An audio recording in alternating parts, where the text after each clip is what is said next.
Essentially, I had a family tragedy happen that made me want to change everything in my life.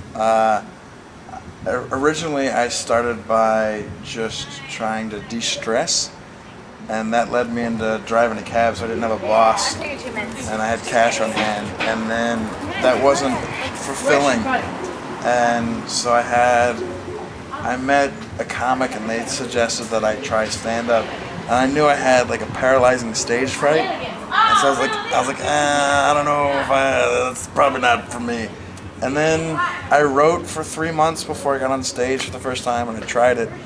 And just getting that first laugh is like addicting. It just changes something in you. For me, stand up has always been something I can watch. It was an escape. I could watch it and not think about the bullshit going on in my life. So once I figured out I could do that for other people, that was the only thing that mattered. So I just concentrated on that wholeheartedly, and it's a long explanation, but yeah, that's essentially why.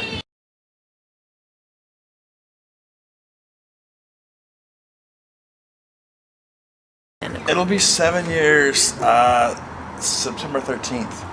When I first started, man, it was nerve wracking.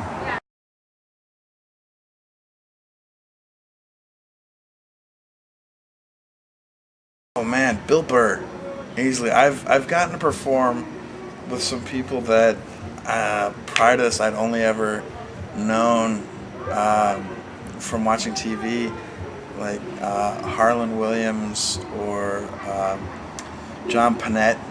I got to perform with him a few times before he passed away, and that I think would be like I've looked up to Bill Burr since right around the time I started doing stand-up, which he was relatively unknown except to like comics and a few people at the time.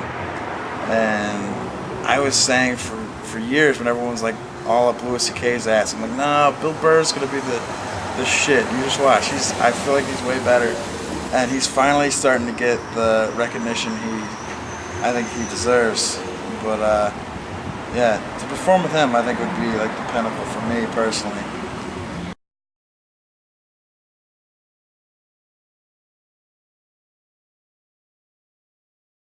Comics that are close to me, like Carmen Valone, Carmen Morales. One's a dude, one's a girl. I would say Ken Miller. Um, Eric Myers would be the fun one, and Pat Garrity. Awesome. So I would say those five, and probably no one watching this has ever heard of those comics, and they should have, because they're all great.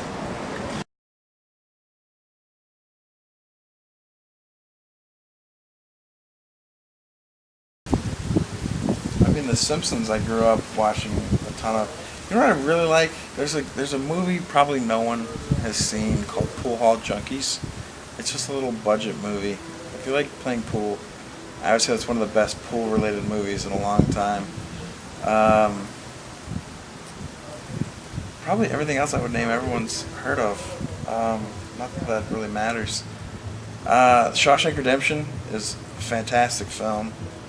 Um, oh man, I like, probably a guilty pleasure of mine is chick flicks, which I never tell anyone, but I don't know, something about them.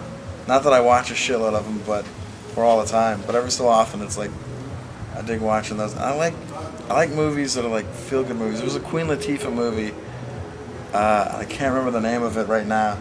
Perfect Holiday or something like that, where she thinks she has cancer and she's gonna die, and she takes her life savings and just goes, you know what? I'm gonna do what I've always wanted to do, and go to this mountain ski resort and eat food from her favorite chef and ski and stuff. And it's fantastic. She tries to gamble all the money away and she wins a bunch. I like that movie. It was before she did Taxi, which was awful. Or Taxi Driver. And that was with the guy who's hosting Late Night Now, which I feel like I should know. I should know. There's people right now pounding their keyboard like, how does he not know who's on the Tonight Show? That dude, I forget his name.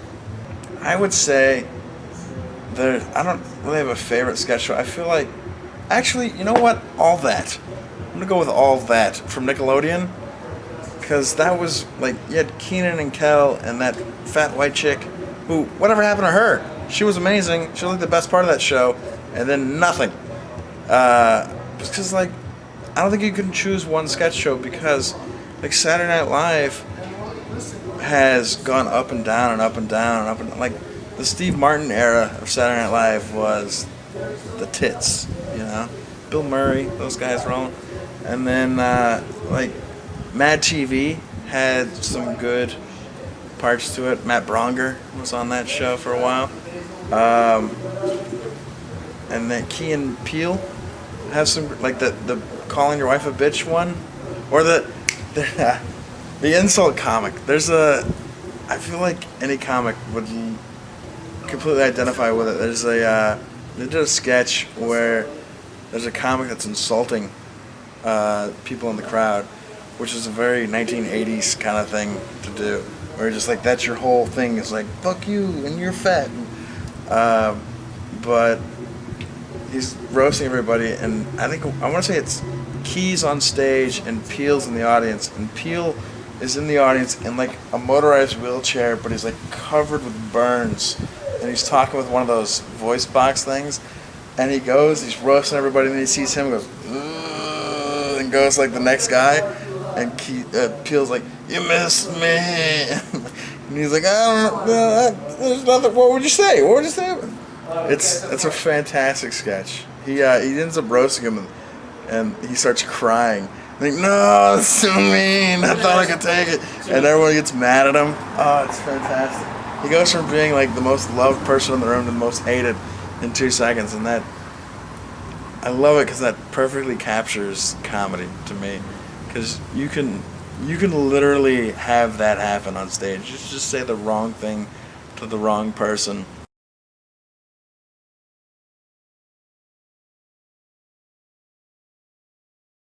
Oh man, I'm doing a lot of acting right now, and I would love to do uh, some comedic acting, like anything from movies to like sitcoms, stuff like that. I would love. I mean, pretty much like Kevin James's career. I would love to have that. You know, he had a successful sitcom for a while, parlayed that into movies, and he had a great half-hour special that is almost impossible to find on DVD now. So it was funny too.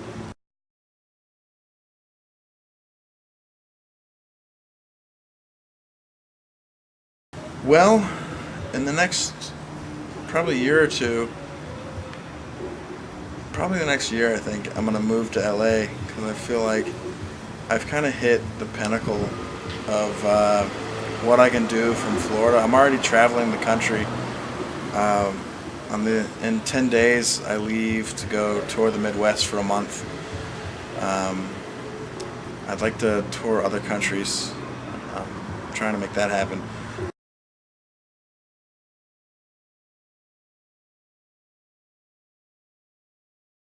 I would say probably the thing I want everyone to take away from is follow your dreams.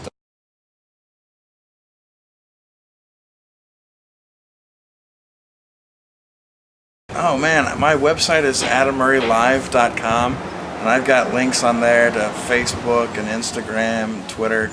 Uh, Most of them, like Twitter, Instagram, is all at Adam Murray Live, and Facebook, I think it's facebook.com/leftover Chinese.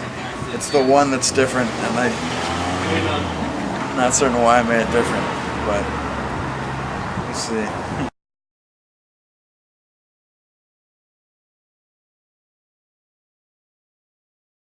My name's Adam Murray, and check out my interview on acutiepie.com.